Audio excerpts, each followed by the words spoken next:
Jadi kali ini kita akan membahas sesuatu yang memang sudah sering kali mungkin ada pada kehidupan kita gitu.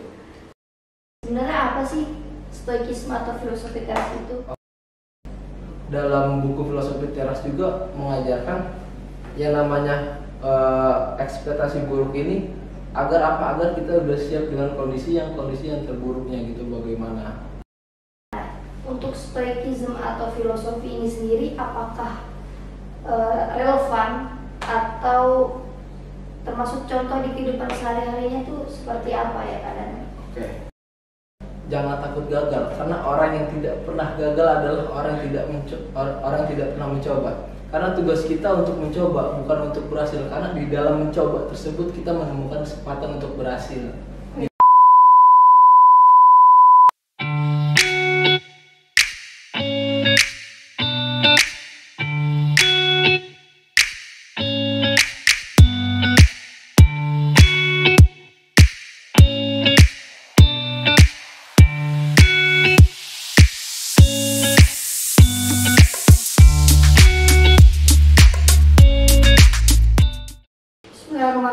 Assalamualaikum warahmatullahi wabarakatuh. Waalaikumsalam warahmatullahi wabarakatuh. Selamat sore Sobat Marun. Sore. Oke, pada sore kali ini kita akan berbincang santai. Namanya tuh podcast bisa, yaitu bincang santai. Oke, mungkin nanti ada nih yang membawakan materi ini adalah sosok yang keren sih, orangnya cool bisa dibilang. Ya makanya kayak gitu sobat Moron. Oke. Jadi kali ini kita akan membahas sesuatu yang memang sudah sering kali mungkin ada pada kehidupan kita gitu. Ada nggak sih teman-teman di sini yang pengen hidupnya bahagia? Ada gak?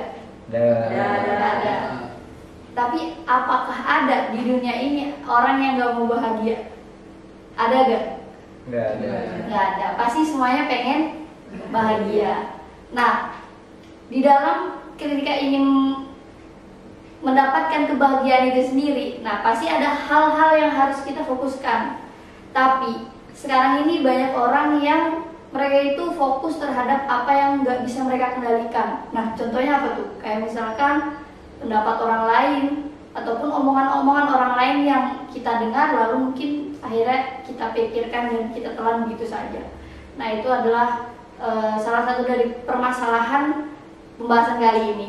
Oke, and now tanpa panjang kata lagi, tanpa basa-basi lagi, inilah yang kita tunggu-tunggu, bintang tamu kita yaitu Kak Danu. Untuk waktu dan tempat dipersilahkan. Gimana kabarnya kalian? Alhamdulillah baik, sehat Kak Danu. Sehat selalu sehat. Oke, mungkin sebelum itu kita perkenalan dulu kali ya? Oke, boleh. Ya. Oke, boleh diperkenalkan Kak Danu. Sebelumnya teman-teman, perkenalkan nama saya Danu Nika Putra dari mahasiswa Universitas Muhammadiyah Jakarta, Prodi Pendidikan Olahraga semester 5. Oke, semester 5. Oke, jadi seperti ini ya Danu, kita tuh mau membahas terkait kebahagiaan dan stoikisme atau biasanya filosofi teras. Ini kayaknya ada bukunya ya, referensinya dari filosofi teras. Gitu, mungkin udah gak asing lagi ya filosofi teras itu. Nah, tadi udah disinggung sedikit terkait fokus kita untuk mencapai kepada kebahagiaan. Tapi sebelum itu mungkin kita harus tahu dulu apa itu stoikisme ya, Sobat Marun. Mungkin langsung aja, sebenarnya apa sih stoikisme atau filosofi teras itu? Oke, jadi filosofi teras ataupun filsafat Stoa itu berasal dari Yunani. Yang pertama mencetuskan itu adalah Zeno, dia dari Citium. Nah, kenapa bisa disebut Stoa? Karena memang pada saat itu dia ketika berlayar ke laut, dia kehilangan barang-barang berharga yang mana itu nyatanya harus menyebabkan depresi. Tapi pada nyatanya beliau tidak sedepresi apa yang diperkirakan. Karena dia belajar dari Plato. Dan kenapa disebut Stoa? Karena dia belajar di pilar-pilar tinggi yang mana itu disebut Stoa, maka terciptanya filosofi teras ataupun filsafat Stoa. Nah, filsafat Stoa ini juga menceritakan ataupun menekankan bagaimana cara kita menemukan kebahagiaan dalam diri. Nah, hari ini kita harus bersifat stoik di lingkungan yang penuh dinamis dan penuh kejutan ini. Kenapa? Karena kita harus bukan meniadakan, dalam arti kita harus jangan terlalu memikirkan apa yang orang lain katakan terhadap diri kita. Maka dari itu filosofi teras ini mengajarkan kita menemukan kebahagiaan dalam diri, artinya tidak untuk diri sendiri, artinya untuk berbaur dengan orang lain. Kira-kira seperti itu, Kak. Oke, kalau berbaur orang lain berarti sosial ya? Iya, sosial. Dan itu pasti berlangsung ketika berkehidupan sehari-hari. Nah, mungkin untuk pertanyaan selanjutnya itu, nah, untuk stoikism atau filosofi ini sendiri apakah relevan atau termasuk contoh di kehidupan sehari-harinya itu seperti apa ya keadaannya? Oke, kalau berbicara terkait relevan, saya kira stoik ini relevan di anak muda dan kita harus terapkan di kehidupan sehari-hari. Kenapa? Karena memang filosofi stoik ini mengajarkan bagaimana cara kita untuk bahagia. Karena hari ini kita hidup penuh dengan perang. Contohnya kita bangun jam 5 pagi udah perang berangkat kuliah ataupun berangkat kerja penuh dengan kemacetan, sampai sana pun kita diomelin dosen dan lain sebagainya. Dan ketika kita tiba di rumah pun kita mendengar berita-berita yang tidak ingin kita dengarkan. Contohnya kayak perang mulut antara politisi, beda pendapat antara kaum intelektual, itu yang mana menyebabkan sebetulnya kita depresi. Nah, maka dari itu untuk menghindarkan hal-hal yang kita tidak inginkan, maka perlunya kita memahami yang namanya dikotomi kendali. Ada hal-hal yang kita kendalikan, ada hal-hal yang kita tidak kendalikan. Jadi seperti ada dua jadinya ya. Ada dua. Oh, ketika kita ingin mencapai suatu kebahagiaan itu sendiri, berarti ada hal-hal yang memang harus kita capai, atau misalkan yang kita kendalikan dan juga tidak bisa kita kendalikan. Nah, untuk tadi sebetulnya dikotomi ya, yang mana itu terbagi menjadi dua. Nah, boleh nggak sih hal-hal apa aja yang bisa kita kendaliin dan hal apa saja yang nggak bisa kita kendaliin itu apa aja ya Kak Danu? Oke, jadi kalau kita melihat dari bukunya sendiri tuh hal-hal yang kita bisa kendalikan itu cuma dua.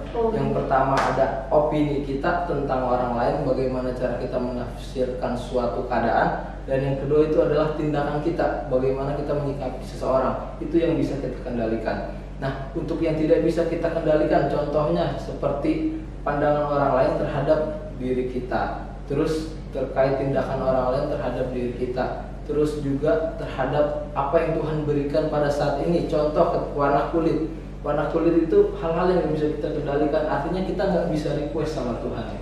Kira-kira seperti itu. Oh, ya. Berarti kalau misalkan tindakan kita itu baru yang bisa kita kendaliin, tapi kalau pendapat orang lain ini benar-benar sulit. Iya.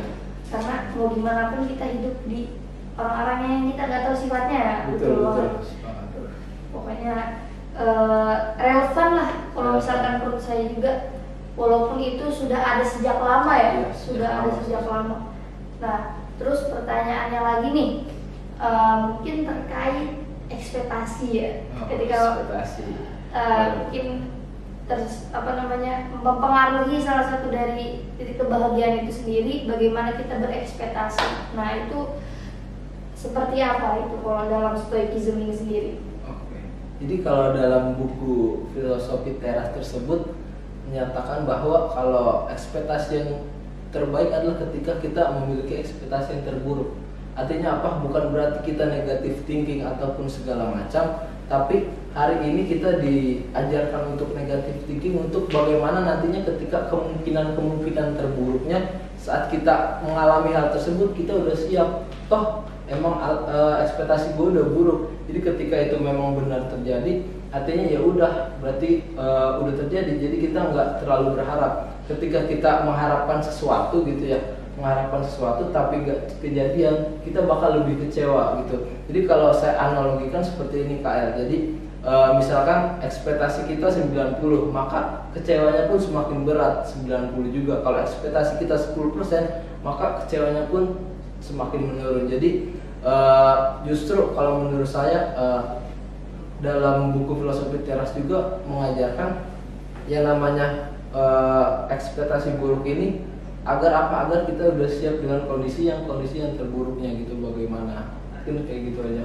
Oke, berarti setidaknya kita tahu bahwasannya ekspektasi untuk kehidupan yang besok atau nanti itu gimana gitu, dan kita juga harus menaruh kepada harapan tuh memang harus ada kan, tapi kita nggak boleh berekspektasi tinggi juga. Kita harus tahu realita dan keadaan yang sekarang tuh bagaimana, ya kan? Nanti biasanya kan orang-orang atau remaja atau anak muda, pemuda-pemudi sekarang itu biasanya overthinking kan. Itu kan yang membuat apa ya, apalagi kebahagiaan itu terganggu gitu.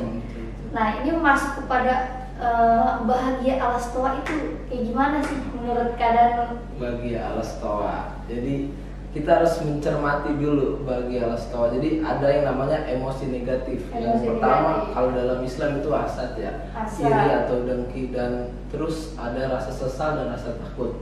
Jadi kita kalau misalkan mau bahagia, kita harus menyingkirkan ketiga emosi itu agar apa? Agar kita mencapai titik kebahagiaan yang hakiki. Maka dari itu perlunya untuk kita bahagia, maka kita harus menyiapkan yang namanya seperti tadi lagi, balik lagi sih kalau dari saya ya, kita harus udah siap gitu, ekspektasi kita harus sudah buruk terkait sesuatu. Misalkan contoh, saya mau main badminton gitu ya, mau main badminton, saya udah bakalan kalah ekspektasi saya, tapi jangan sampai ekspektasi kita buruk, jangan sampai usaha kita untuk itu nggak ada. Justru ketika kita berekspektasi buruk, kita harus usaha yang lebih keras. Kalau misalkan nggak usah, sama aja bohong menurut saya. Jadi yang utama ya, kita harus usaha juga sih, terutama untuk mencapai kebahagiaan itu sendiri. Karena kebahagiaan itu diciptakan dan dibuat, nggak datang kepada diri kita sendiri. Oke, itu kata-kata yang wah, kayak bahagia itu nggak bisa datang sendiri ya. Jadi kita harus ciptakan sendiri, dan bagaimana kita mengontrol untuk mendapatkan kebahagiaan itu sendiri. Salah satu adalah fokus pada diri kita, ya kan? Betul. Dengan tidak, kita boleh melihat keadaan sekitar, berekspektasi tinggi atau segala macam, tapi harus ada kontrol atau batasannya. Mungkin seperti itu ya. Betul, Sahabat Harun. Betul, Ya. Oke, mungkin satu lagi nih. Nah, kan tadi udah kita bahas tentang filosofi teras atau stoicism ini. Kita tadi udah dibahas tentang contohnya ya yang di kehidupan sehari-hari. Menurut Kadanu sendiri, dalam pandangan Kadanu itu semua yang ada di stoicism atau filosofi ini sendiri itu ada negatifnya nggak gitu, atau semuanya atau bernilai positif gitu? Oke. Jadi kalau dibilang ada negatifnya, kita harus baca dulu gitu keseluruhan dari buku filsafat stoa ini, filosofi teras. Nah, kalau misalkan berbicara terkait negatif atau positif, kita perlu ketahui bahwa kalau dalam buku filosofi teras menekankan bahwa segala kehidupan ataupun yang terjadi di dunia ini adalah netral, tidak ada negatif, tidak ada positif. Artinya dia memandang semua yang ada di dunia ini netral. Maka dari itu kita harus berpikir dan mencerna bahwasanya memang sebetulnya ada sih, maksudnya ada yang negatif secara hakiki, ada yang positif. Maka kalau kata Stoa itu netral. Bagaimana cara kita menafsirkan, bagaimana interpretasi kita terhadap keadaan tersebut. Nah, itu menjadi kontradiktif sebenarnya antara filsafat Stoa ini dan agama, saya kira. Maka kita harus mencerna ini sih, maksudnya jangan kita telan mentah-mentah, tapi boleh kita ambil untuk apa? Untuk memantapkan agama kita gitu, bukan kita meniadakan. Menurut saya sih seperti itu sih Kak. Kayak meniadakan ya. Tadi berbicara terkait interpretasi ya, mungkin bisa disinggung sedikit kalau untuk dalam di Stoa ini seperti apa sih interpretasi untuk secara otomatis supaya kita tuh bisa mengontrol segala apa yang kita hadapi. Iya. Baik, jadi di buku filosofi teras juga ada yang namanya interpretasi otomatis. Jadi kalau interpretasi otomatis kita aktif, itu yang menyebabkan kita negatif thinking ataupun kita ada rasa sesal, emosi dan emosi negatif itu akan muncul gitu. Nah, bagaimana sih caranya untuk mengontrol ataupun mengamati dari interpretasi otomatis? Nah, yang pertama itu kalau dalam buku tersebut ada yang namanya stop, STOP. Yang pertama ketika kita udah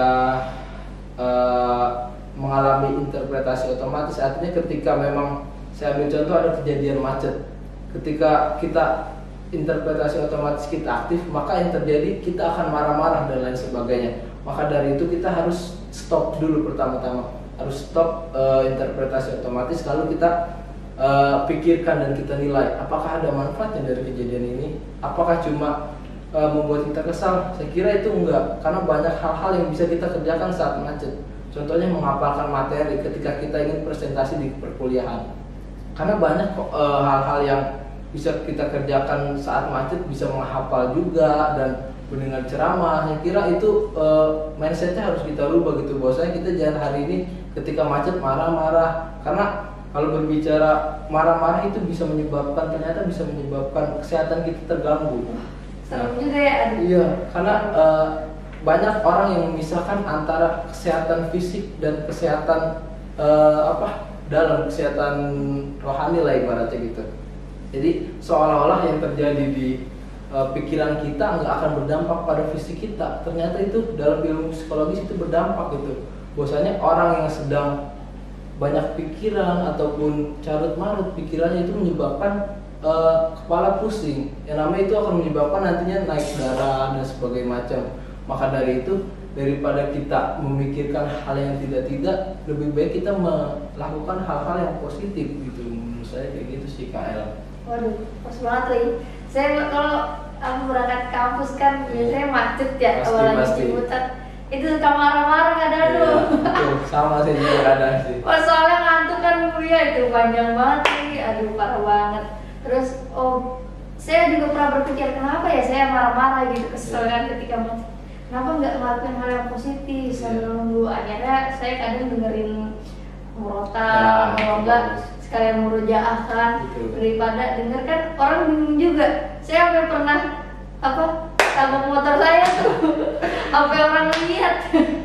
Itu salah satu yang pernah terjadi sama saya. Mungkin itu sebagai pelajaran kan. Oke, mungkin interpretasi tadi berarti stop dulu.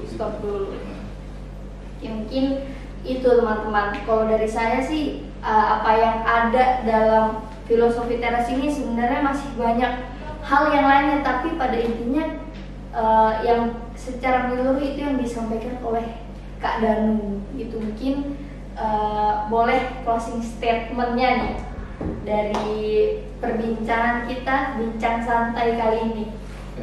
Disampaikan pada Sobat Marun. Mungkin saya ngambil closing statement dari Buya Hamka ya. Kalau kata Buya Hamka, jangan takut gagal, karena orang yang tidak pernah gagal adalah orang yang tidak pernah mencoba. Karena tugas kita untuk mencoba, bukan untuk berhasil. Karena di dalam mencoba tersebut kita menemukan kesempatan untuk berhasil. Gitu teman-teman. Nah, itu mungkin closing statement dari Kak Danu. Kalau saya apa yang saya bisa ambil pelajaran dari Kak Danu itu, kalau kita mau bahagia itu bisa saja mungkin didapatkan oleh orang lain, tapi pada sejatinya kebahagiaan itu kita bentuk dan kita cari sendiri. Dengan apa? Mengontrol apa yang bisa kita kendalikan, bukan atas apa yang tidak bisa kita kendalikan. Betul tuh Kak Danu? Betul banget. Wah, jadi nggak perlu teman-teman overthinking lagi. Mungkin overthinkingnya bisa teman-teman jadikan yang lebih bermanfaat, misalkan untuk masa depan ataupun masa saat ini. Apa saja yang bisa teman-teman Sobat Marun tuh lakukan, maka lakukanlah. Mungkin itu saja. Terima kasih kepada Kak Danu yang sudah menyempatkan dan repot-repot datang ke podcast ini. Semoga apa yang disampaikan oleh Kak Danu itu sangat-sangat bermanfaat. Semoga Kak Danu kita semua dapat berbincang santai lagi ke depannya mungkin. Oke, kita buka bincang-bincang santai berikutnya. Nanti mungkin ajak juga Sobat Marun untuk turut dalam bincang santai pada kesempatan berikutnya. Mungkin itu saja. Ada ini nggak ya jargonnya? Karena di perdana nih mungkin jargonnya salam gitu. Kayak misalkan salam Sobat Marun. Iya. Bincang